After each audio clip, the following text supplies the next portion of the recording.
दोस्तों अगर आप 2026 में ट्रेडिंग शुरू करने के बारे में सोच रहे हैं ना, तो इसके लिए आपको चार्ट को रीड करना सीखना पड़ेगा। लेकिन ये इतना आसान नहीं है, क्योंकि मैं पिछले 6 साल से इस चैनल पे ट्रेडिंग सिखा रहा हूं। तो मैंने देखा है कि जो प्राइस एक्शन है ना, ये बदलता रहता है। मतलब 2-3 साल पहले जो चीजें काम कर रही थी वो 2026 में जरूरी नहीं है कि काम करें। तो मैं 2026 को ध्यान में रखते हुए आपको प्राइस एक्शन सिखाऊंगा, जिसमें हम स्मार्ट मनी कंसेप्ट को भी साथ में सीखेंगे। क्योंकि अब 2026 में आपको शुरुआत भी ट्रेडिंग की करनी है, तो ये आपको सीखना पड़ेगा। और मैं इस वीडियो में सोच के आया हूं कि मैं आपको प्राइस एक्शन ऐसे सिखाऊंगा कि आपको प्राइस एक्शन को याद रखने की जरूरत ही नहीं पड़ेगी, और आप किसी भी चार्ट को देखते ही बता दोगे कि यहां से प्राइस ऊपर जाएगी या फिर नीचे जाएगी। लेकिन इसके लिए आपको बहुत ध्यान से इस वीडियो को देखना पड़ेगा। इवन मैं तो कहता हूं कि अपने पास एक नोटबुक रखो, एक पेन रखो और साथ साथ नोट्स भी बनाओ, ताकि आपको सारी चीजें आसानी से समझ आ सके। तो चलिए इस वीडियो को शुरू करते हैं। लेकिन शुरू करने से पहले आपको स्क्रीन पे ये जो चार्ट दिखाई दे रहा है ना, आप इसको देखकर बताओ कि यहां पर आप बाय करोगे या फिर सेल करोगे। ये आपने कमेंट जरूर करना है। फिर हम जब प्राइस एक्शन को समझ लेंगे, स्मार्ट मनी कंसेप्ट को समझ लेंगे, उसके बाद वापस मैं इस चार्ट पे आऊंगा और आपने जो कमेंट कर रखा है आप वो देखना, और उसके बाद आपको समझ आएगा कि यहां से प्राइस ऊपर जाएगी तो क्यों जाएगी, नीचे आएगी तो क्यों आएगी। अब बिल्कुल बेसिक से हम यहां पर प्राइस एक्शन की शुरुआत करते हैं। तो प्राइस एक्शन में सबसे पहली चीज, क्योंकि हम बिल्कुल बेसिक से शुरू कर रहे हैं ताकि जिसको प्राइस एक्शन के बारे में कुछ भी नहीं पता है उसको भी हर एक चीज समझ आए, तो आपको सबसे पहले ये जो कैंडल बनती है ये किस तरीके से बनती है ये समझना होगा। धीरे धीरे एडवांस में चलेंगे, लेकिन ये चीजें भी जरूर समझ लीजिए। अगर आपको थोड़ी बहुत नॉलेज भी है, मैं तो कहूंगा तब भी ध्यान से देखते हुए चलोगे तो ज्यादा बेहतर रहेगा। तो सबसे पहले हम ग्रीन कैंडल के बारे में बात करते हैं। देखिए, आपको पता है कि अगर कोई कैंडल ग्रीन कलर की है तो इसका जाहिर सा मतलब है कि उस कैंडल में या उस टाइम फ्रेम में प्राइस बढ़ी है। अगर कैंडल रेड है तो प्राइस गिरी है। इतना तो आपको क्लियर है। लेकिन ये जो कैंडल होती है ना, इस पे अगर आप ध्यान से देखेंगे तो ऊपर एक पतली सी डंडी भी होती है और नीचे को भी डंडी होती है, कई बार नहीं भी होती है, लेकिन नॉर्मल हम कैंडल की बात कर रहे हैं। तो अगर हम यहां पर ग्रीन कलर की कैंडल की बात करें तो यहां पर ऊपर आपको एक पतली सी डंडी दिखाई दे रही है, कुछ इस तरीके की, नीचे भी दिखाई दे रही है। तो इस पतली सी डंडी को कहा जाता है विक। कुछ लोग इसको शैडो भी बोलते हैं। तो इस विक का जो एंड होता है ना, उसको हम कहते हैं हाई, और इस विक का जो लो होता है इसको हम कहते हैं लो। यानी अगर हमें पता करना है किसी भी कैंडल को देखते ही कि प्राइस उस टाइम फ्रेम में कितना ऊपर तक गई थी, तो हम देखेंगे कि इसका विक का हाई कहां पे है, और हम देखेंगे कि इसकी जो नीचे वाली विक है उसका लो कहां पर है। तो इससे हमें हाई एंड लो का पता चल जाएगा। रेड के केस में भी ये जो विक होती है ये ऊपर नीचे ही होती है। जैसे आपको दिखाई दे रहा है, ये हाई है, ये लो है, यहां पर हमने मार्क कर रखा है। तो ये तो दोनों कैंडल्स में सेम होता है, लेकिन हम दोनों कैंडल में एक छोटा सा डिफरेंस होता है, और वो होता है ओपन एंड क्लोज का। देखो, अगर कोई कैंडल ग्रीन कलर की बनी है तो इसमें आपको पता है कि प्राइस बढ़ी है, यानी पहले प्राइस नीचे थी, अब प्राइस ऊपर गई है। तो इस केस में जो ओपन हुआ होगा वो इसको कहा जाता है बॉडी, तो यहां पर हुआ होगा। और जो क्लोज हुआ होगा वो जहां पर उसकी बॉडी खत्म हुई है, यानी इतनी बड़ी बॉडी बनी है ना, तो यहां पर जाकर वो जो कैंडल है वो क्लोज हुई होगी। मतलब अगर मैं आपको ये एग्जांपल से समझाऊं तो मान लीजिए ये 1 घंटे की कैंडल है, और हम ये देखना चाहते हैं कि इस 1 घंटे में प्राइस में क्या हुआ था। तो मान लो जो प्राइस है, जब 1 घंटे की शुरुआत हुई थी तब प्राइस 10 रुपए पे थी, लेकिन उसी 1 घंटे में प्राइस नीचे जाते जाते 9 रुपए पे गई है। फिर उसके बाद प्राइस बढ़ती है और 13 रुपए तक चली जाती है। बट जब वो 1 घंटा खत्म होता है तब प्राइस 12 रुपए पे होती है। तो अब अगर कैंडल बनेगी तो वो कुछ इस तरीके की बनेगी। तो इस कैंडल को देखते ही हमें पता चल जाएगा कि उस कैंडल का, यानी उस 1 घंटे में प्राइस 13 रुपए पे गई थी। यानी यहां पर आप देख सकते हैं प्राइस जब ओपन हुई थी, जब घंटे की शुरुआत हुई थी, तब 10 रुपए पे थी। पूरे 1 घंटे में जो लो गया वो 9 रुपए का गया, और जब 1 घंटा खत्म हुआ तब 12 रुपए पे प्राइस थी। इस वजह से कैंडल कुछ इस तरीके की बनी है, और ये ग्रीन कलर की बनी है। बट यहीं पर अगर हम रेड कलर की कैंडल देखें तो हो सकता है इसका भी हाई 13 का ही है, इसका भी जो लो है वो 9 रुपए का ही है, लेकिन यहां पर जब 1 घंटे की शुरुआत हुई होगी, हो सकता है उस टाइम पर जो प्राइस थी वो 12 रुपए पे थी, लेकिन जब 1 घंटा खत्म हुआ तब प्राइस जो थी वो 10 रुपए पे थी। यानी इस केस में प्राइस घटी है, पहले 12 रुपए पे थी, अब 10 रुपए पे जाके क्लोज हुई है, इसलिए रेड कलर की कैंडल है। और यहाँ पर जो ओपन है वो ऊपर है, जो क्लोज है वो नीचे है। तो दोनों कैंडल में डिफरेंस सिर्फ इतना ही है कि ये ग्रीन कलर की इसलिए है क्योंकि प्राइस नीचे ओपन हुई थी, ऊपर जाके क्लोज हुई, और ये रेड कलर की इसलिए है क्योंकि प्राइस ऊपर ओपन हुई थी, नीचे जाकर क्लोज हुई। तो ये बेसिक था कैंडल का। अब धीरे धीरे एडवांस चीज को समझेंगे। तो अब अगर आप चार्ट पे आते हैं और यहां पर देखते हैं कि ये ग्रीन कलर की कैंडल बनी है, तो आप समझ जाएंगे कि इस कैंडल में प्राइस बड़ी है। जो हाई गया होगा वो यहां तक गया होगा, लो यहां तक आया होगा, प्राइस ओपन यहां पे हुई होगी और क्लोज यहां पे हुई होगी। और ऐसे ही रेड के केस में भी आप आराम से समझ जाएंगे। तो अब इसके बाद जो सेकंड चीज आपको एक चार्ट को रीड करने के लिए समझनी है वो है आपका ट्रेंड। ये बहुत इंपॉर्टेंट चीज है और ये बेसिक चीजें हैं जो कि हमेशा के लिए ही आपको पता होनी चाहिए क्योंकि ये चार्ट में हमेशा बनती है। तो इसका टाइम से कुछ खास रिलेवेंस नहीं है, लेकिन स्मार्ट मनी कंसेप्ट हम आगे समझेंगे। तो जैसे जैसे आगे बढ़ेंगे तब वो चीजें आपको समझ आएंगी। तो अब जो ट्रेंड होते हैं ये 3 तरह के होते हैं चार्ट में। मैं आपको सबसे पहले बेसिक से समझा देता हूं ट्रेंड। मैं आपको पेन से बना के दिखाऊंगा तो आपको ज्यादा बेटर समझ आएगा, बाकी फिर हम चार्ट में भी इसको देखेंगे। तो अगर आपको कई बार आपने देखा होगा कि जैसे ये एक चार्ट बन रखा है, तो इसमें क्या हुआ, इसमें प्राइस पहले नीचे गई, फिर थोड़ा ऊपर गई, फिर यहाँ नीचे गई, फिर थोड़ा ऊपर गई, फिर नीचे गई, फिर थोड़ा ऊपर गई और ऐसे नीचे गई। लेकिन अगर हम ओवरऑल देखें तो यहाँ पर आपको क्या दिखाई दे रहा है, यहाँ पर आपको दिखाई दे रहा है कि प्राइस गिर रही है। तो जब इस तरीके से प्राइस गिर रही होती है तो इसको हम कहते हैं डाउन ट्रेंड। और इसका उल्टा, अगर प्राइस बढ़ रही होगी तो फिर उल्टा होगा, प्राइस पहले ऊपर जाएगी, फिर थोड़ा सा नीचे आएगी, फिर ऊपर जाएगी, फिर थोड़ा सा नीचे, फिर ऊपर आएगी, फिर थोड़ा सा नीचे। तो जब आपको प्राइस गिरती हुई दिखाई देती है, डाउन ट्रेंड में दिखाई देती है, तो आपको दिखाई देगा ये डाउन ट्रेंड है। और प्राइस बढ़ेगी तो कुछ इस तरीके से अप ट्रेंड में बढ़ेगी। और कई बार प्राइस सेम ही रेंज में घूम रही होती है, तो इसको हम साइडवेज ट्रेंड कहते हैं। तो देख कर तो आपको समझ आ जाएगा कि अच्छा ये डाउन ट्रेंड है, ये अप ट्रेंड है, ये साइडवेज ट्रेंड है। लेकिन इसको कंफर्म होने के लिए आपको यहां पर देखना होता है कि प्राइस अपना हायर हाई हायर लो बना रही है या लोअर हाई लोअर लो बना रही है। जो जैसे इस वाले हम अप ट्रेंड के एग्जांपल में लेके चलें तो यहां पर आपको दिखाई दे रहा है कि प्राइस का ये लो पॉइंट था, उसके बाद प्राइस बड़ी प्राइस ने अपना हाई बनाया, ऊपर जाएगी तो हाई बनाएगी, लेकिन फिर थोड़ा नीचे आई तो यहां पर प्राइस ने अपना हायर लो बनाया। अब भैया हायर लो क्यों है, क्योंकि ये पिछले वाले लो से ऊपर है इसलिए हायर लो है। फिर यहां पर इस प्राइस ने अपना हायर हाई बनाया। हायर हाई क्यों है, क्योंकि पिछले वाले हाई से ऊपर हाई है, बट इसके बाद फिर से हायर लो बनाया, फिर हायर हाई बनाया।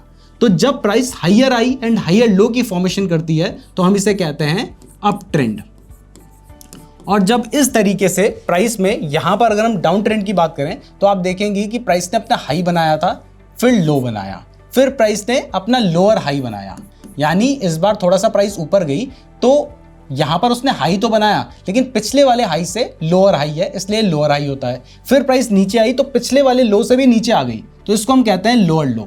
फिर लोअर हाई, फिर लोअर लो, फिर लोअर हाई। तो ऐसे जब price high low lower high lower लो लोअर हाई लोअर लो की फॉर्मेशन करती है तो इसको हम कहते हैं डाउन ट्रेंड। और इसका उल्टा कई बार होता है कि price equal low and equal high बनाती है। यानी यहां पर भी देखिए इक्वल लो इक्वल हाई, मतलब एक बराबर हाई एंड लो होते हैं। तो ये जो होता है ये हमारा साइडवेज ट्रेंड होता है। तो अब आपने ट्रेंड भी समझ लिया है, तो यहां पर आप क्या देख रहे हैं, आप देख रहे हैं कि चार्ट जो है वो डाउन ट्रेंड में चल रहा है।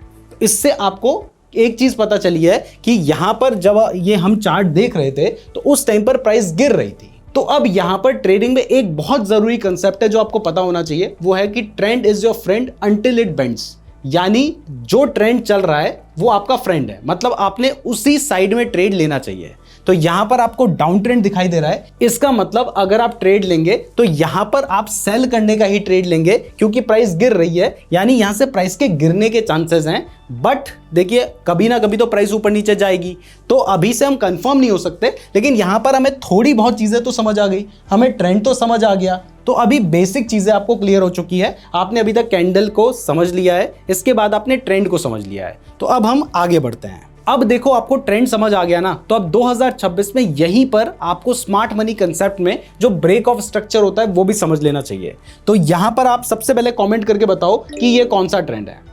अभी तक मुझे पता है कि आपको पता चल ही गया होगा, बट फिर भी कमेंट जरूर कर दीजिएगा ताकि हमें पता चले कि हाँ आप समझ रहे हैं वीडियो को, इसलिए कमेंट जरूर कीजिए, वीडियो को लाइक जरूर कर दीजिएगा।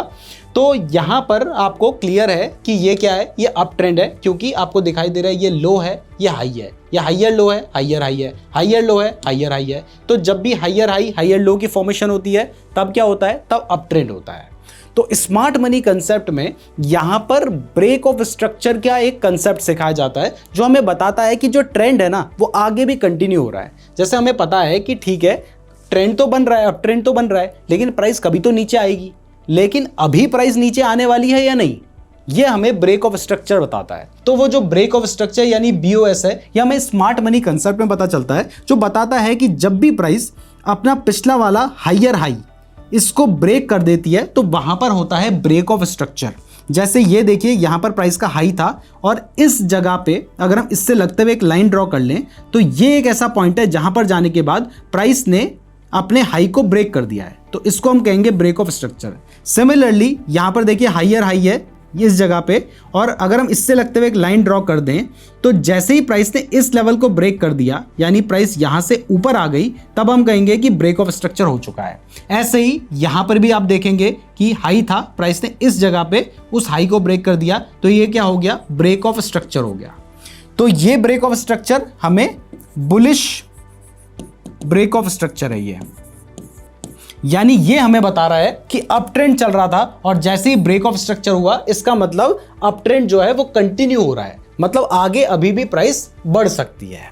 तो ये स्मार्ट मनी कंसेप्ट का एक टॉपिक है। आगे हम स्मार्ट मनी कंसेप्ट को भी मिला के समझ रहे हैं तो सारी चीजें आपको आगे चलते हुए क्लियर होती जाएंगी। वैसे मैं आपको बता दूं कि अगर आप 2026 में ट्रेडिंग करने के बारे में सोच रहे हैं ना, तो मुझे लगता है कि आपको डायरेक्टली क्रिप्टो ट्रेडिंग से अपनी शुरुआत करनी चाहिए, क्योंकि सबसे पहला वो 24/7 चलती है, दूसरा वहां पर आपको लेवरेज भी अच्छा खासा मिल जाता है, और तीसरा अगर आप क्रिप्टो के फ्यूचर्स में ट्रेड करते हैं तो वहां पर 30% टैक्स भी एप्लीकेबल नहीं होता है। और अभी इंडिया में FIU रजिस्टर्ड प्लेटफॉर्म भी है जहां पर आप आसानी से लीगली ट्रेड कर सकते हैं, और इनमें से जो बेस्ट प्लेटफॉर्म है वो है डेल्टा एक्सचेंज का, जिसको मैं खुद भी यूज करता हूं। तो अगर आप डेल्टा एक्सचेंज में अपना अकाउंट ओपन करना चाहते हैं तो लिंक डिस्क्रिप्शन में दे रखा है, और अगर आप हमारे लिंक का यूज करके डेल्टा एक्सचेंज में अपना अकाउंट ओपन करते हैं तो आपको हमारी तरफ से अधीरा AI का 2000 रुपए का सब्सक्रिप्शन बिल्कुल फ्री मिलेगा। उसके लिए हमने नीचे गूगल फॉर्म का लिंक भी दे रखा है, तो अकाउंट ओपन करने के बाद नीचे गूगल फॉर्म को भी जरूर फिल कर लीजिएगा। तो यहां पर बुलिश ब्रेक ऑफ स्ट्रक्चर आपको समझ आ गया है। अब बात करते हैं बियरिश ब्रेक ऑफ स्ट्रक्चर की। तो यहां पर आपको पता है कि ये कौन सा ट्रेंड है अपना, ये है अपना डाउन ट्रेंड। डाउन ट्रेंड क्यों है आपको पता है, यहां पर high low, lower high lower लो, लोअर हाई लोअर लो की फॉर्मेशन हो रही है। तो जब भी ये फॉर्मेशन होती है इसका मतलब डाउन ट्रेंड चल रहा है, मतलब ओवरऑल जो प्राइस है वो अभी गिर रही है। तो अब जब भी डाउन ट्रेंड में आपको दिखाई देता है कि प्राइस ने अपना लो बनाया या लोअर लो बनाया, तो हमने क्या करना है, इससे लगते हुए एक लाइन ड्रॉ कर लेनी है, और जैसे ही प्राइस इस लोअर लो को ब्रेक कर देती है, जैसे यहां से प्राइस आई और इससे थोड़ा सा नीचे आ गई, तो इस जगह पर हो जाता है हमारा ब्रेक ऑफ स्ट्रक्चर। फिर सेम देखिए यहां पर लोअर लो था, हमने यहां से लगते हुए एक लाइन ड्रॉ की, तो जैसे ही प्राइस इस लेवल से नीचे आई होगी तो यहां पर क्या हो गया, यहां पर हमारा हो गया ब्रेक ऑफ स्ट्रक्चर। ऐसे ही यहां पर हमारा हो गया ब्रेक ऑफ स्ट्रक्चर। तो अब जब हमारा डाउन साइड में हमें दिखाई देता है कि ब्रेक ऑफ स्ट्रक्चर हो रहा है, तो इसका मतलब हम समझ सकते हैं कि हमारा जो डाउन ट्रेंड है वो कंटिन्यू हो रहा है, मतलब प्राइस गिर रही थी तो आगे भी गिरते रहने के चांसेस हैं। अब यहां पर आप कहेंगे कि भाई साइडवेज के बारे में कुछ क्यों नहीं बताया, तो मैं आपको बता दूं कि साइडवेज मार्केट में आप ट्रेड ना ही करें तो बेटर रहता है, बट मैंने आपको बता दिया है कि साइडवेज मार्केट में आपको इक्वल हाइज एंड इक्वल लोज देखने को मिलते हैं। तो अनलेस जब आपको अच्छी खासी नॉलेज हो जाती है तब तक आप साइडवेज मार्केट को अवॉइड ही करेंगे तो ज्यादा बेहतर रहेगा। अब अभी तक मैंने आपको जो ट्रेंड सिखाया है और जो ब्रेक ऑफ स्ट्रक्चर सिखाया है वो आपको यहां पर एक ही इमेज में दिखाई दे रहा है। देखिए यहां पर आपको दिखाई देता है कि इस जगह पर ब्रेक ऑफ स्ट्रक्चर हुआ है, इस जगह पर ब्रेक ऑफ स्ट्रक्चर हुआ है, और ये कौन सा ट्रेंड चल रहा था, अप ट्रेंड चल रहा था। इसका मतलब जो प्राइस थी वो आगे भी कंटिन्यू हो रही थी, यहां पर भी ब्रेक ऑफ स्ट्रक्चर हुआ। लेकिन इसके बाद देखिए हर बार ब्रेक ऑफ स्ट्रक्चर नहीं होगा, कभी ना कभी तो प्राइस नीचे आएगी। तो एक ना एक पॉइंट ऐसा आएगा जब प्राइस अप ट्रेंड में चल रही थी, यानी प्राइस अपना हाइयर हाई एंड हाइयर लो बना रही थी, तो यहां पर क्या था प्राइस का, यहां पर प्राइस का हाइयर लो था। और एक बार ऐसा होता है कि प्राइस जो है वो अपने हाइयर लो से नीचे क्लोजिंग दे देती है, तो जैसे ही प्राइस अपने हाई एंड लो के नीचे आ जाती है ना, तो इसको हम कहते हैं CHOCH, यानी चेंज ऑफ कैरेक्टर। यानी हम ये कह सकते हैं कि अभी तक प्राइस ब्रेक ऑफ स्ट्रक्चर कर रही थी, मतलब प्राइस बढ़ रही थी, तो इसका मतलब अप ट्रेंड चल रहा था। लेकिन शायद यहाँ पे ट्रेंड चेंज हो चुका है, प्राइस अभी तक बढ़ रही थी, अब शायद गिर सकती है। तो इस तरीके से आप स्मार्ट मनी के कंसेप्ट के बारे में थोड़ी बहुत इंफॉर्मेशन ले सकते हैं। वैसे स्मार्ट मनी कंसेप्ट के ऊपर ना हमने एक डिटेल में 1 घंटे का कोर्स बना रखा है। अगर डिटेल में वो समझना हो तो इस वीडियो को देखने के बाद उस वीडियो को भी देख लेना, उसमें हर एक चीज बहुत अच्छे से समझा रखी है, क्योंकि उसमें पूरा फोकस हमारा स्मार्ट मनी कंसेप्ट के ऊपर ही है। उसको देखने के लिए आप नीरज जोशी ICT कंसेप्ट लिख के भी सर्च करके उस वीडियो को देख सकते हैं। अब इसके बाद प्राइस एक्शन में जो नेक्स्ट कंसेप्ट आपने समझना है वो है सपोर्ट एंड रेजिस्टेंस का। देखो, जब भी प्राइस ऊपर जा रही होती है, नीचे आ रही होती है, या फिर साइडवेज चल रही होती है, तो यहां पर ना कुछ लेवल्स बनते हैं जो कि हमारे लिए ट्रेडिंग में बहुत ज्यादा इंपॉर्टेंट होते हैं। अब वो लेवल्स क्या होते हैं, सबसे पहले आप इस इमेज में समझिए, फिर थोड़ा सा चार्ट में भी आपको दिखाऊंगा। तो कई बार क्या होता है, आप ऑब्जर्व करते हो कि प्राइस ना बार बार ऑलमोस्ट एक लेवल पे जाने के बाद ही बढ़ जा रही है। मतलब प्राइस गिर रही थी, फिर एक ऐसा लेवल आया, वहां से जाके उठ गई, फिर से प्राइस सेम ऑलमोस्ट लेवल के पास जाकर ही उठ गई, फिर से प्राइस सेम लेवल पे जाने के बाद ही ऊपर जा रही है। तो जब भी ऐसा हमें देखने को मिलता है, जैसे यहां पर भी आप देखेंगे, तो इस जोन को हम सपोर्ट कहते हैं। यानी सपोर्ट वो जोन या वो एरिया है जहां पर बहुत सारे बायर्स मार्केट में आ रहे हैं और वो प्राइस को नीचे जाने नहीं दे रहे हैं, तो इसको हम एज अ सपोर्ट मार्क करते हैं। और इसका उल्टा कई बार आपको दिखाई देता है कि जो प्राइस है वो बार बार एक ऐसा लेवल है जहां पर जाने के बाद गिर जा रही है। जैसे यहां पर भी आप देखेंगे तो प्राइस बार बार इस लेवल के पास जाने के बाद गिर रही है। तो इस जोन से लगते हुए भी हम इस तरीके से लाइन ड्रॉ कर देते हैं और इसको हम कहते हैं रेजिस्टेंस। अब रेजिस्टेंस का मतलब होता है कि यहाँ पर जो सेलर्स हैं वो बहुत ज्यादा एक्टिव हैं। यानी जब भी प्राइस इस लेवल पे आ रही है ना, तो ज्यादातर लोग बेचना शुरू कर दे रहे हैं। शायद उन्हें वो स्टॉक या चार्ट महंगा लग रहा होगा, इस वजह से वो सेल कर रहे होंगे। तो इससे हमें यह पता चलता है कि अगर मान लीजिए प्राइस दोबारा से इस लेवल पे आएगी, तो यहां से प्राइस के गिरने के चांसेस हो सकते हैं। और अगर मान लीजिए सपोर्ट है, प्राइस बार बार उस लेवल पे आ रही है, तो वहां से प्राइस के बढ़ने के चांसेस हो सकते हैं। ये नॉर्मल रूल है जो बहुत टाइम पहले चलता था। आज के टाइम पर ऐसा एग्जैक्टली नहीं होता है, लेकिन फिर भी इसको समझे बिना ट्रेडिंग को नहीं समझा जा सकता। तो यहां तक मैंने आपको दिखाया कि ये हमारा सपोर्ट था, ये हमारा रेजिस्टेंस था। लेकिन देखिए, हमेशा प्राइस एक ही लेवल में तो घूमेगी नहीं, कभी ना कभी तो प्राइस ऊपर जाएगी ना। तो एक ना एक टाइम ऐसा जरूर आएगा जब प्राइस अपने रेजिस्टेंस को ब्रेक करके ऊपर चली जाती है। तो यहां पर प्राइस बार बार इस लेवल पे आ रही थी, वहां से गिर जा रही थी, लेकिन इस जगह पे प्राइस ने क्या किया, इस लेवल को ब्रेक करके प्राइस ऊपर चली गई। तो जब भी ऐसा हो जाता है, तो इसके बाद ये वाला जो हमारा रेजिस्टेंस था ना, ये सपोर्ट बन जाता है। यानी यहां पर रेजिस्टेंस क्या बन गया, सपोर्ट बन गया। इसका उल्टा अगर मान लीजिए प्राइस ये जो सपोर्ट लेवल था इसको ब्रेक करके नीचे आ जाती, तो फिर ये जो सपोर्ट होता ये रेजिस्टेंस बन जाता। ये भी आपको पता होना चाहिए, क्योंकि चार्ट को समझोगे तो ये सारे कंसेप्ट आपके काम आएंगे। तो रेजिस्टेंस और सपोर्ट के एग्जांपल की बात करें तो यहां पर आप देखिए कि प्राइस इस लेवल पे गई, यहां से जाने के बाद वापस से गिर गई, फिर से प्राइस इस लेवल के पास गई, फिर से नीचे आई, फिर से तीसरी बार प्राइस इस लेवल के पास गई, फिर से नीचे आई, चौथी बार भी ऑलमोस्ट इस लेवल के पास से ही प्राइस नीचे आई है। तो ये क्या है, जब भी प्राइस इस लेवल के पास से नीचे आ रही है तो ये हमारा रेजिस्टेंस होगा। और ऐसे ही यहां पर आप देखेंगे कि प्राइस इस लेवल से ऊपर गई थी, फिर से प्राइस इस लेवल से ऊपर गई थी, तीसरी बार भी प्राइस इस रेंज पे ही घूम रही थी, तो ये क्या है, ये हमारा सपोर्ट है। लेकिन मैंने आपको बताया था हमेशा तो ऐसा नहीं होगा। तो इस जगह पर प्राइस ने क्या किया, हमारे सपोर्ट को ब्रेक करके प्राइस नीचे आ गई। तो अब ये जो हमारा सपोर्ट है ना, ये हमारे लिए रेजिस्टेंस बन जाता है। यानी अब अगर मान लीजिए प्राइस दोबारा से कभी इस लेवल के पास आती है, तो यहाँ से प्राइस के गिरने के चांसेस होंगे। और आगे मैं आपको एग्जाम्पल दिखा भी देता हूँ। देखिए, यहाँ से अगर आप आगे बढ़ाएंगे तो आपको दिखाई देगा कि वापस से इस लेवल के पास जाने के बाद प्राइस नीचे को गिर रही थी। बहुत बार हमें ऐसा इस जगह पे भी आप देखेंगे तो प्राइस नीचे को आई है। अब देखो, अभी मैंने आपको जो सपोर्ट रेजिस्टेंस दिखाया था वो मैंने हॉरिजॉन्टल सपोर्ट एंड रेजिस्टेंस दिखाया था, जो कि इक्वल हाई एंड इक्वल लो के आसपास बनता है। लेकिन आपको पता है कि प्राइस हमेशा एक ही रेंज में नहीं घूमती है, प्राइस में अप ट्रेंड भी बनता है, डाउन ट्रेंड भी बनता है। तो जब भी आपको चार्ट में अप ट्रेंड दिखाई देता है, उस टाइम पर भी आप अपना सपोर्ट मार्क कर सकते हैं। और उसको मार्क करने के लिए आपको ट्रेंड लाइन टूल का यूज करना होता है। ये जो टूल है, ये आप यहाँ पर टूल्स वाला सेक्शन दिखाई दे रहा है, इस सेक्शन पे जाएंगे तो आपको ट्रेंड लाइन दिखाई देता है। आप इसका यूज करके भी मार्क कर सकते हैं, एक्सटेंडेड लाइन का यूज करके भी इसको मार्क कर सकते हैं। अब इसको मार्क करना कैसे है ये समझते हैं। जैसे मान लीजिए आप यहां पर कहीं पे ट्रेड लेने के बारे में सोच रहे हैं, तो आपने देखना है कि प्राइस ने कौन कौन सा ऐसा लेवल था जहां पर जाने के बाद प्राइस बढ़ गई थी। जैसे एक ये ऐसा लेवल है जहां पर जाने के बाद प्राइस बढ़ी है, फिर दोबारा से यहां पर देखिए ये एक ऐसा लेवल है जहां पर जाने के बाद प्राइस बढ़ी है। तो जब भी आपको ऐसा दिखाई देता है तो आप क्या कर सकते हैं, इस तरीके से एक लाइन ड्रॉ कर सकते हैं। मैं एक बार ये लाइन हटाता हूं और आपको लाइन ड्रॉ करके दिखाता हूं।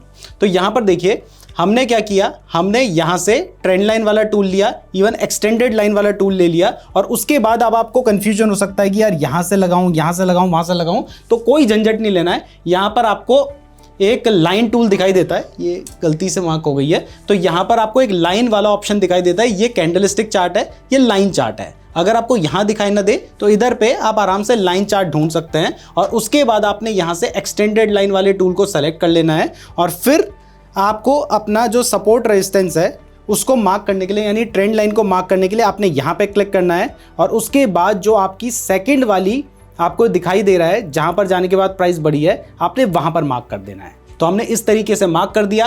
वापस से हम कैंडल्स पे आ जाते हैं, तो आप देख सकते हैं आपने एक परफेक्ट ट्रेंड लाइन को मार्क कर दिया है। तो अब ये जो ट्रेंड लाइन है ये आपके लिए सपोर्ट का काम करती है, यानी अगर तीसरी बार प्राइस इस लेवल पे आती है तो यहां से प्राइस के बढ़ने के चांसेस होते हैं।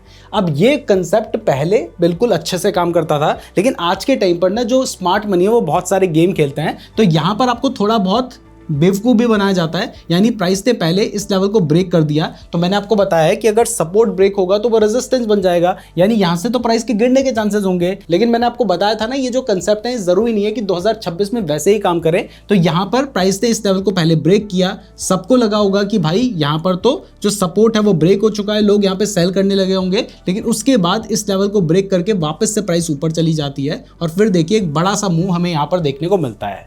तो यहां से आपको थोड़ा बहुत तो आइडिया लग गया है कि कहां पर एक्शन आ सकता है, बट इसके बाद हमें अब कंफर्मेशन के लिए और भी चीज़ों का यूज़ करना पड़ता है।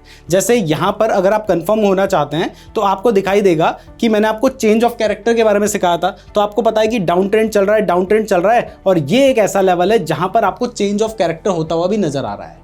तो इस तरीके से आपको मिला के सारी चीज़ें देखनी पड़ेंगी, बट फिलहाल यहां पर आप देख सकते हैं कि आपने ट्रेंड लाइन सपोर्ट के लिए अब ट्रेंड में आप कैसे मार्क कर सकते हैं। अब सिमिलरली आप देखेंगे कि ये जो ट्रेंड लाइन थी ये आगे भी हमारी काफ़ी अच्छा काम की थी। जैसे यहाँ पर देखिए जब प्राइस इस लेवल के पास आ गई तो उसके बाद ये फिर रेजिस्टेंस बन गया था। जब पूरा ऊपर का एक्शन हो गया था, प्राइस नीचे आ गई थी, तो फिर ये एक रेजिस्टेंस की तरह काम कर रही थी। लेकिन यहाँ पर भी मैं आपको एक रेजिस्टेंस का एग्जाम्पल दिखाता हूँ। जैसे यहाँ पर आप देखेंगे प्राइस ने अपना हाई बनाया, फिर उसके बाद प्राइस नीचे आई, फिर थोड़ा हाई बनाया, फिर प्राइस नीचे आई, यानी हमें दिखाई दे रहा है कि यहाँ पे डाउन ट्रेंड शुरू हो गया है। तो हम क्या कर सकते हैं, हम यहाँ पर भी अपना लाइन वाले चार्ट पे जाएंगे और उससे लगते हुए अपनी एक लाइन ड्रॉ कर सकते हैं। और जैसे ही हम लाइन ड्रॉ करते हैं तो आप देखेंगे कि ये जो है ये एक रेजिस्टेंस की तरह काम करेगा। जैसे ये वाली जो सपोर्ट वाली लाइन है, मैं एक बार इसको हटा देता हूँ, तो यहाँ पर मैंने हटा दिया। तो अब आप देखेंगे कि ये जो लाइन है ये हमारे लिए रेजिस्टेंस की तरह काम कर रही है, यानी प्राइस डाउन ट्रेंड में चल रही है, बट उसके बावजूद आप देखेंगे कि प्राइस इस लेवल के पास गई, फिर से गिर गई, फिर से इस लेवल के पास गई, फिर से गिर गई। यानी यहाँ पर आपको दिखाई दे रहा है कि ये क्या है, ये हमारा डाउन ट्रेंड में हमें रेजिस्टेंस देखने को मिल रहा है, जिसके लिए हमने ट्रेंड लाइन को ड्रॉ किया है। और यहाँ पर भी अगर आप चेंज ऑफ कैरेक्टर देखना चाहते हैं तो वो हमने यहाँ पे आपके लिए मार्क किया है। तो ये सारे कंसेप्ट मिला के देखने पे ही मजा आता है। तो अभी तक आपने सपोर्ट रेजिस्टेंस को समझ लिया है, ट्रेंड लाइन को समझ लिया है, इसके अलावा आपने चेंज ऑफ कैरेक्टर को समझ लिया है, ब्रेक ऑफ स्ट्रक्चर को समझ लिया है। तो अब यहाँ पर ना कुछ बेसिक इंडिकेटर्स हैं जो आपको पता होने चाहिए। वैसे मैं आपको बता दूं कि चार्ट पे बहुत सारे इंडिकेटर्स होते हैं। कुछ लोग कहते हैं कि भाई इंडिकेटर्स बेकार होते हैं, कुछ लोग कहते हैं कि भाई इंडिकेटर्स बहुत काम के होते हैं। लेकिन मैं आपको कहूंगा कि भाई सारे इंडिकेटर्स बेकार नहीं है, लेकिन सारे इंडिकेटर्स अच्छे भी नहीं है, लेकिन कुछ बेसिक इंडिकेटर्स तो आपको पता होने ही चाहिए। जैसे मैं आपको 3 इंडिकेटर्स बता देता हूं, आप चाहें तो और भी इंडिकेटर्स देखना चाहते हैं तो आपको यहाँ पर इंडिकेटर का सेक्शन दिखाई देता है। उसके बाद आप यहाँ टेक्निकल्स पे जैसे ही जाएंगे तो आप देखेंगे कि बहुत सारे इंडिकेटर्स चार्ट में अवेलेबल है। तो इसमें से जो जरूरी इंडिकेटर है उसमें पहला इंडिकेटर है RSI, जो आपको पता होना चाहिए। तो ये RSI जैसे ही आप इंडिकेटर सेक्शन में लिख के सर्च करेंगे तो आपको दिखाई देता है रिलेटिव स्ट्रेंथ इंडेक्स। जैसे ही आपने इस पर क्लिक कर दिया तो उसके बाद ये जो इंडिकेटर है ये चार्ट में कुछ इस तरीके से नीचे प्लॉट हो जाता है। बेसिकली जो भी चार्ट के नीचे प्लॉट होता है ना, इसको हम ऑसिलेटर बोलते हैं। तो ये एक ऑसिलेटर है, बट जनरली आजकल इंडिकेटर ही बोल दिया जाता है। तो अब ये जो इंडिकेटर है ना, ये हमें ओवरबॉट एंड ओवरसोल्ड जोन बताता है। अब इस इंडिकेटर को समझने के लिए आपको पहले 3 लेवल को समझना होगा। जैसे सबसे पहले नीचे यहां पर आपको एक लाइन दिखाई दे रही है जो कि अभी मैंने मार्क की है, ये 50 की लाइन है। तो तो माना यह जाता है कि जब भी ये जो इंडिकेटर है ये 50 से ऊपर है तो माना जाता है कि जो भी चार्ट है वो बुलिश है, और जब भी ये इंडिकेटर आपको 50 के नीचे दिखाई देता है तो माना जाता है कि चार्ट बेरिश है। हमेशा काम नहीं करता है, लेकिन आपको बेसिक आइडिया लगाने के लिए पता होना चाहिए। और ट्रेडिंग में आप सिर्फ एक ही कंसेप्ट के भरोसे नहीं बैठ सकते, आपने कई सारी चीज़ों को मिला के देखना होगा, कंफर्मेशन चाहिए होगा, तो वहां पर ही आपके काम आएंगे। तो पहली चीज़ आपको क्या पता चली कि RSI अगर 50 के ऊपर है और वो 50 का लेवल आपको यहां पर दिखाई दे रहा है तो बुलिश है, अगर 50 के नीचे है तो बेरिश है। दूसरा हमें देखना होता है 70 का लेवल, वो भी आपको यहां पर दिखाई दे रहा है, मैं इसको मार्क कर देता हूं, ये हमारा 70 का लेवल है। और तीसरा होता है 30 का लेवल, ये भी मैं यहां पर मार्क कर देता हूं। अब ये जो 70 का लेवल होता है ये हमें ओवरबॉट जोन बताता है, यानी अगर प्राइस कभी 70 से ऊपर जाने के बाद नीचे को आने लगे तो हम ये मान के चल सकते हैं। कई लोग बोलते हैं कि जैसे ही 70 से ऊपर गई तो ओवरबॉट हो गया, अब तो गिर जाएगी, लेकिन ऐसा नहीं है। जब 70 के ऊपर जाने के बाद वो नीचे आने लगती है, जैसे यहां से ऊपर चली गई और नीचे आने लगी, तब आप मान सकते हैं कि स्टॉक जो है या चार्ट जो है वो ओवरबॉट हो चुका है और इसके बाद प्राइस के गिरने के चांसेस होते हैं। और यहां पर हर बार तो काम नहीं करता, लेकिन जो एग्जांपल मैं आपको दिखा रहा हूं इसमें आप देखेंगे कि प्राइस 70 के लेवल से नीचे आने लगी और यहीं से प्राइस नीचे गिरी भी है। और ऐसा ही जब भी आपको दिखाई देता है कि ये जो RSI की लाइंस है, यहां पर आपको लाइन दिखाई दे रही है, ये जब भी 30 के लेवल के नीचे आ जाती है तो यहां पर हम कहते हैं कि जो भी चार्ट है वो ओवर सोल्ड हो चुका है, यानी अभी तक प्राइस बहुत ज्यादा गिर चुकी है, अब प्राइस के बढ़ने के चांसेस हैं। बट एक चीज का ध्यान रखना कि ऐसा मत समझ लेना कि जैसे ही प्राइस 30 के लेवल के नीचे आई तो आपने सोचा कि अब तो प्राइस ऊपर को गए हो, क्योंकि प्राइस हो सकता है कि 30 के लेवल के नीचे RSI आता है उसके बाद भी गिरती ही रहे, जैसे यहां पर आपको दिखाई दे रहा है।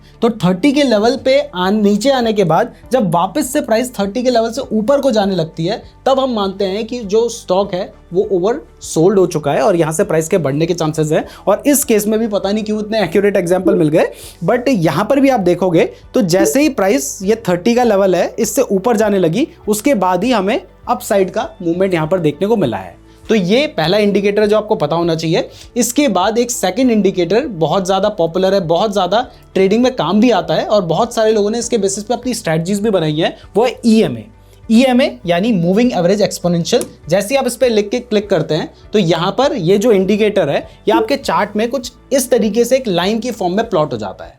यहाँ पर आपको ये जो ब्लू कलर की लाइन दिखाई दे रही है ये आपका एक्सपोनेंशियल मूविंग एवरेज है। अब ये जो एक्सपोनेंशियल मूविंग एवरेज है इसमें एक्सपोनेंशियल वर्ड तो थोड़ा भारी सी लग रहा है, लेकिन एवरेज वर्ड बड़ा कॉमन है। तो सिंपल सी बात अगर कहें तो ये जो लाइन है ना ये हमें चार्ट में उस टाइम पर एवरेज प्राइस क्या चल रही है ये बताती है। जैसे यहां पर अगर हम EMA की सेटिंग्स पे जाएंगे, यहां पर आपको सेटिंग दिखाई देती है, आपने इस पर क्लिक करना है। जैसे आप सेटिंग पे जाओगे तो उसके बाद इनपुट पे जाओगे तो यहां पर आपको दिखाई दे रहा है जो इसकी लेंथ है वो 9 है।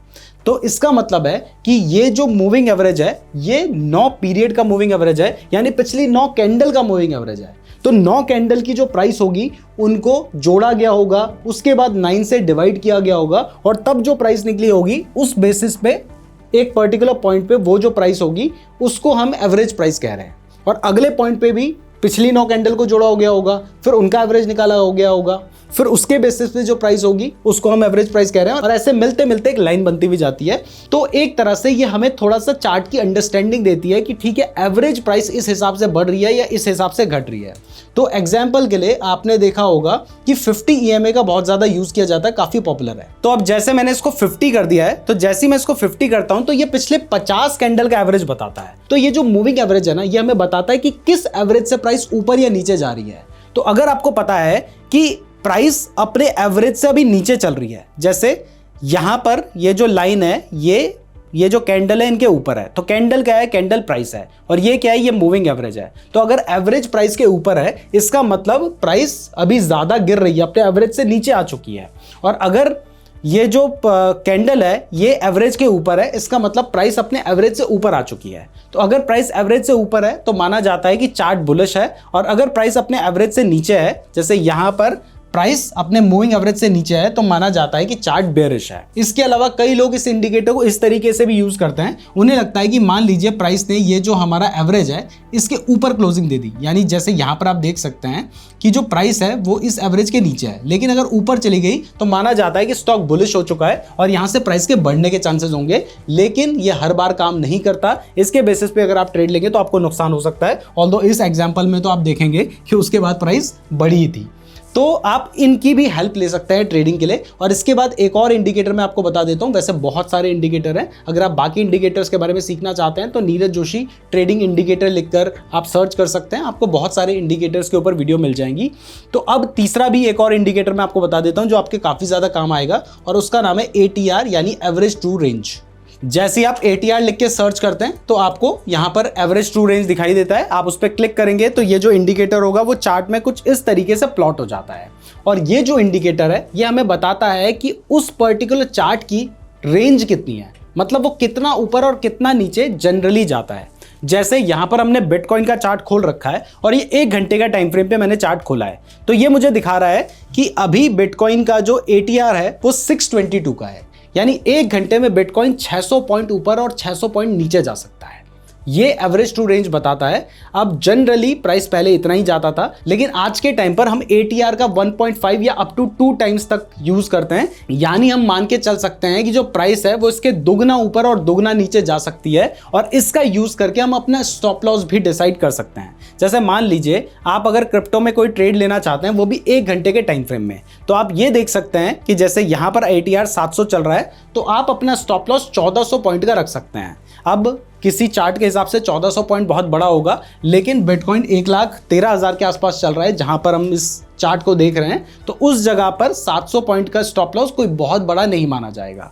तो इसके बेसिस पे, या 1400 पॉइंट का स्टॉप लॉस भी कोई बहुत बड़ा नहीं होगा, तो इसके बेसिस पे आप अपना स्टॉप लॉस एंड इवन कई बार टारगेट भी डिसाइड कर सकते हैं। तो यहां पर अभी मैंने आपको 3 इंडिकेटर बताए हैं, एक है ATR, दूसरा मूविंग एवरेज और तीसरा है RSI। तो इन तीनों इंडिकेटर को मैं एक बार शॉर्ट में बता देता हूं। देखिए, एवरेज ट्रू रेंज आपको चार्ट का एवरेज बता रहा है, कितना चार्ट ऊपर जा सकता है, कितना प्राइस नीचे आ सकती है, तो इसका यूज करके आप अपना स्टॉप लॉस डिसाइड कर सकते हैं। How to set a stop loss by Neeraj Joshi लिख के सर्च करेंगे तो उसमें हमने इसके बारे में बता रखा है। इसके बाद मूविंग एवरेज मैंने आपको इंडिकेटर बताया, ऑल्दो बहुत सारे इंडिकेटर्स मैं पहले ही बता चुका हूं। तो यहां पर 50 EMA होता है, 20 EMA होता है, बाकी अपने हिसाब से आप कितना भी EMA बना सकते हैं, 20 का 22 बना लो, 25 बना लो, वो आपके ऊपर है। बट मैं आपको इन शॉर्ट बता देता हूं कि अगर आप 20 EMA का यूज करते हैं तो ये शॉर्ट टर्म ट्रेंड के लिए यूज किया जाता है, अगर आप 200 EMA का यूज करते हैं तो ये लॉन्ग टर्म ट्रेंड के लिए यूज किया जाता है, और अगर आप 50 EMA का यूज करेंगे तो ये मीडियम टर्म के ट्रेंड को पता करने के लिए हम यूज कर सकते हैं। और इसके बाद RSI के बारे में मैंने आपको बताया ही है कि 70 से ऊपर जाने के बाद नीचे आने लगता है तो ओवरबॉट हो चुका है जी, अब प्राइस गिर सकती है। 30 से नीचे जाने के बाद वापस से ऊपर को आने लगता है तो मान लेते हैं कि भाई ओवर सोल्ड हो चुका था, अब प्राइस ऊपर जा सकती है। और 50 से ऊपर है तो चार्ट बुलिश है, 50 से नीचे है तो चार्ट बेयरिश है। तो ये इंडिकेटर्स भी आपने प्राइस एक्शन में समझ लिए हैं। तो इसके बाद नेक्स्ट कंसेप्ट जो आपको समझने हैं वो है कैंडलस्टिक पैटर्न और चार्ट पैटर्न। देखिए, बहुत सारे कैंडलस्टिक पैटर्न्स होते हैं, हमने हमारे चैनल पे कैंडलस्टिक पैटर्न के ऊपर पिछले 2-3 साल पहले भी वीडियो बनाई थी, रिसेंट में भी कुछ वीडियो बनाई है, हमने कैंडलस्टिक साइकोलॉजी के ऊपर भी वीडियो बनाई है।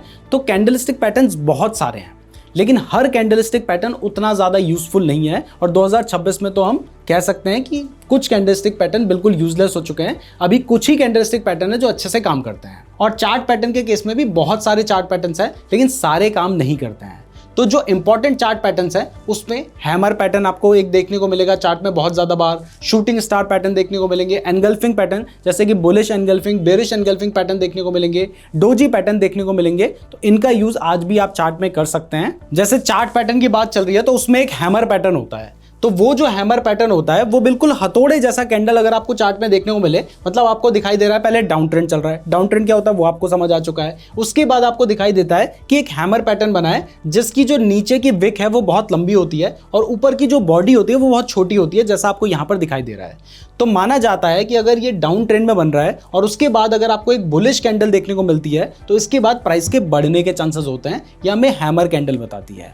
और इसका उल्टा हैंगिंग बैंक पैटर्न भी होता है जो भी दिखने में हैमर पैटर्न जैसा ही है, लेकिन ये आपको देखने को मिलेगा अप ट्रेंड में। यानी अगर आपको अप ट्रेंड में सेम हैमर कैंडल देखने को मिलती है तो माना जाता है कि इसके बाद प्राइस के गिरने के चांसेस होते हैं। और यहाँ पर हमने ये ग्रीन कलर में दिखा रखी है, ये रेड हो तब भी हैमर है और ये रेड की जगह ग्रीन हो तब भी हैमर है।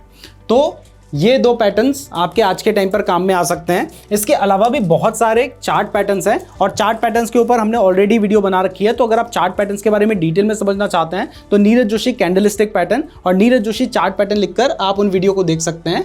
अब जैसे मैं आपको एक और एग्जांपल बता दूं तो ये होता है इन्वर्टेड हैमर पैटर्न। अगर आपको दिखाई देता है प्राइस डाउन ट्रेंड में चल रही है और उसके बाद जो हैमर पैटर्न था उसका उल्टा आपको दिखाई देता है और उसके बाद एक ग्रीन कलर की कैंडल दिखाई देती है, तो इसके बाद प्राइस के बढ़ने के चांसेस होते हैं। इसका उल्टा होता है, उसको शूटिंग स्टार पैटर्न बोलते हैं। अप ट्रेंड में आपको उल्टा हैमर दिखाई दे तो वहां से प्राइस के गिरने के चांसेस होते हैं। अब मैं आपको बुलिश एनगल्फिंग पैटर्न भी बता देता हूं। जब भी आपको दिखाई देता है कि चार्ट डाउन ट्रेंड में चल रहा है जैसा कि यहां पर हो रहा था, उसके बाद एक रेड कलर की कैंडल बनती है और उस रेड कलर की कैंडल के बनने के बाद आपको दिखाई देता है कि एक ग्रीन कलर की कैंडल बनी है जिसकी जो ओपनिंग है वो उस रेड कलर की कैंडल के नीचे हुई है और जिसकी जो क्लोजिंग हुई है वो उस रेड कलर की कैंडल के ऊपर हुई है। तो अगर हम इससे लगते हुए इन दोनों की ओपनिंग एंड क्लोजिंग से लगते हुए एक लाइन ड्रॉ कर ले तो हम देखेंगे कि जो रेड कलर की कैंडल है वो पूरी ग्रीन कलर की कैंडल के बॉडी के अंदर आ गई है। इसीलिए हम कह रहे हैं इसको एनगल्फ कर लेना। तो जब हमें इस तरीके का पैटर्न देखने को मिलता है और उसके बाद हमें एक ग्रीन कलर की कैंडल देखने को मिलती है तो इसके बाद प्राइस के बढ़ने के चांसेस होते हैं। और इसका उल्टा अगर आपको दिखाई दे रहा है कि अप ट्रेंड चल रहा है, उसके बाद एक ग्रीन कलर की कैंडल बनती है, लेकिन ग्रीन कलर की कैंडल बनने के बाद एक रेड कलर की कैंडल बनती है जो कि हमारी ग्रीन कैंडल के ऊपर ओपन होती है और ग्रीन कैंडल के नीचे क्लोज हो जाती है, तो हम ये मान के चल सकते हैं कि ये जो कैंडल है उसने ग्रीन कैंडल को पूरा एनगल्फ कर लिया है। और इसके बाद अगर आपको रेड कैंडल देखने को मिलती है तो यहाँ से प्राइस के गिरने के चांसेस होते हैं। अब देखो, इसके अलावा भी बहुत सारे कैंडलस्टिक पैटर्न्स हैं जो आपको समझने होंगे और उसके ऊपर हमने ऑलरेडी वीडियो बना रखी है, तो आप उस वीडियो को देख सकते हैं। लेकिन प्राइस एक्शन में ये चीज़ें भी आती हैं। बट इसके बाद जो सेकंड चीज़ आपने देखनी है वो है चार्ट पैटर्न्स। अब यहाँ पर हम एक कैंडल, दो कैंडल, तीन कैंडल का यूज़ कर रहे थे, लेकिन चार्ट पैटर्न्स में मल्टीपल कैंडल्स का यूज़ करके चार्ट में कुछ पैटर्न्स बनते हैं। जैसे एक पॉपुलर पैटर्न जो चार्ट में बनता है वो है डब्ल्यू पैटर्न। अब वो पैटर्न कैसा होता है वो मैं आपको दिखाता हूँ। तो ये जो चार्ट पैटर्न्स होते हैं, मैंने आपको बताया कि मल्टीपल कैंडल्स से मिलके बने होते हैं। तो यहाँ पर दो तीन नहीं बल्कि बहुत सारी कैंडल्स का यूज हुआ है और उसके बाद आपको दिखाई दे रहा है कि बहुत सारी कैंडल्स बनके प्राइस गिर रही थी। यहाँ पे प्राइस ने एक लेवल पे आकर प्राइस उठने लगी, प्राइस उठते उठते थोड़ा ऊपर गई, फिर से प्राइस जहां से जाकर ऊपर उठी थी वहीं से जाके वापस से ऊपर उठी है। यानी प्राइस ने जहां पर अपना पहला बॉटम बनाया था वहीं पे जाके उसने अपना दूसरा बॉटम बनाया है और वहां से प्राइस जब ऊपर उठ जाती है तो हम इसे कहते हैं कि ये हमारा डबल बॉटम या डब्ल्यू पैटर्न बन गया है। और इस पैटर्न के बनने के बाद प्राइस के बढ़ने के चांसेस होते हैं। इसका उल्टा एम पैटर्न होता है जिसको हम डबल टॉप पैटर्न कहते हैं, जिसमें हमें दिखाई देता है कि प्राइस बढ़ रही थी, एक टॉप बनाया, फिर से प्राइस नीचे आई, दोबारा से सेम लेवल पे टॉप बनाया और उसके बनने के बाद प्राइस के गिरने के चांसेस होते हैं, जिसको हम एम पैटर्न बोलते हैं। और अगर आप ध्यान से देखेंगे ना तो ये जो चार्ट पैटर्न्स हैं ये कुछ अलग नहीं है, ये सपोर्ट एंड रेजिस्टेंस का ही एक्सटेंशन है। देखिए आखिर में यहाँ पर हमें क्या दिखाई दे रहा है, रेजिस्टेंस दिखाई दे रहा है।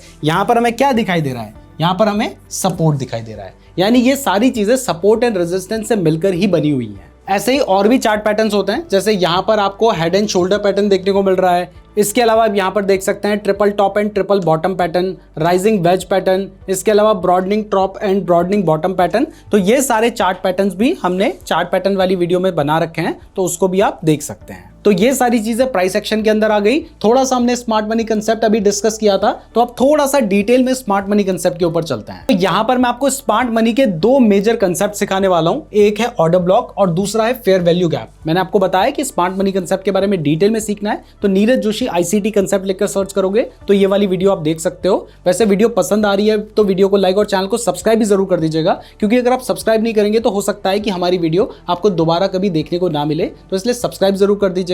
और इसके अलावा अगर आप क्रिप्टो ट्रेडिंग के लिए अपना अकाउंट ओपन करना चाहते हैं तो डेल्टा एक्सचेंज का लिंक डिस्क्रिप्शन पे रखा है, और अगर आप हमारे लिंक का यूज करके डेल्टा एक्सचेंज में अपना अकाउंट ओपन करेंगे तो आपको हमारी तरफ से अधीरा एआई का 2000 रुपए का सब्सक्रिप्शन फ्री में मिलेगा। उसके लिए नीचे गूगल फॉर्म का लिंक भी दे रखा है, उसको भी जरूर फिल कर लीजिएगा। तो सबसे पहले बात करते हैं ऑर्डर ब्लॉक की, जो कि स्मार्ट मनी का एक कंसेप्ट है। ऑर्डर ब्लॉक को आप समझ सकते हैं एक ऐसा एरिया जहां पर हम मान के चल रहे हैं कि जो बड़े बड़े इंस्टीट्यूशंस हैं उनके बाय या सेल ऑर्डर्स लगे हुए हैं। यानी अगर प्राइस उस लेवल पे जाती है तो वहां पर उनके ऑर्डर्स एग्जीक्यूट हो जाएंगे, और क्योंकि वो बहुत सारे पैसे के साथ ट्रेड कर रहे होते हैं तो अगर उनके ऑर्डर्स एग्जीक्यूट होते हैं तो वहां पर प्राइस या तो बहुत ऊपर या तो बहुत नीचे आ सकती है। तो अगर हम वहां पर ट्रेड लगाएंगे तो हमें भी फायदा हो सकता है। तो ऑर्डर ब्लॉक का फायदा क्या है ये आपको समझ आ गया है। तो पहले बात करते हैं बुलिश ऑर्डर ब्लॉक की। तो अगर आपको दिखाई देता है कि प्राइस नीचे को गिर रही थी जैसा कि यहां पर हो रहा था, और उसके बाद आपको ग्रीन कैंडल दिखाई देती है, फिर से ग्रीन कैंडल दिखाई देती है, यानी इन जनरल प्राइस वापस ऊपर जाने लग जाती है,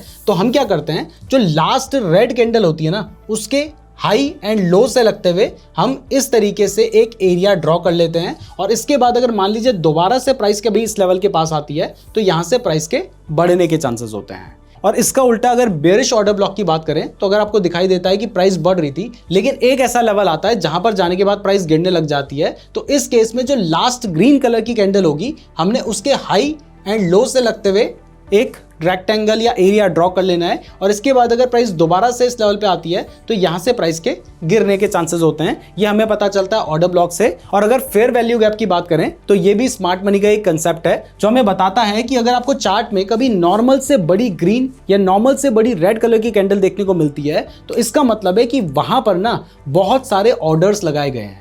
देखिए प्राइस बढ़ती कैसे है, ये बढ़ती है डिमांड एंड सप्लाई के बेसिस पे।